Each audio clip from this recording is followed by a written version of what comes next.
insight about how Americans, broadly speaking, feel about wealth. They don't particularly envy wealth in the sense of envying wealthy people. They want to be more like them. They want to be rich too. So here you have a rich guy coming and saying, he been on the work sites, as Chris correctly pointed out. I thought that was very appealing. But he's basically saying is, you can be like us because I'm like you.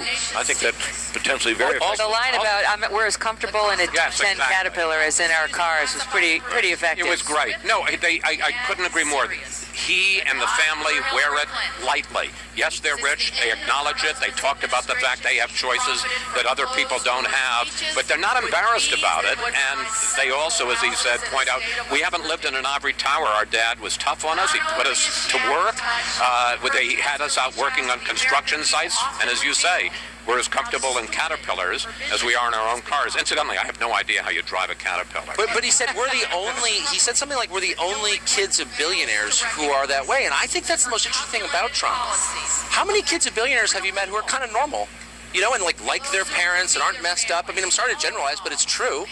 And I don't know what's going to happen with Trump the candidate. I'd like to see the child rearing book. I'd kind of know how he did that. No, seriously, how do you have $1 billion and have normal kids? Yeah. He says he never let them. He always instilled in them the value of hard work. He never let them smoke. Yes. He didn't want them to drink. He didn't want them to get tattoos, although he says he's softened on that now. He no longer feels Can you be more specific? About that.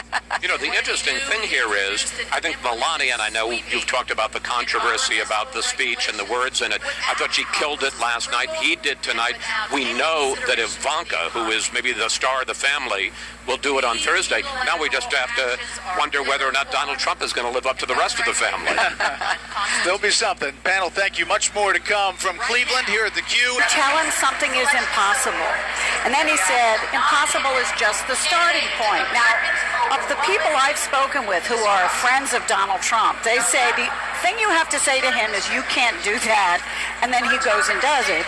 And I think that's what his son was talking about, in addition to all the rest of the It was also interesting, Nia, stuff. to hear him sort of flip the, who's ready for the 3 a.m. phone call to who would you rather make that phone call to, Donald Trump or Hillary Clinton?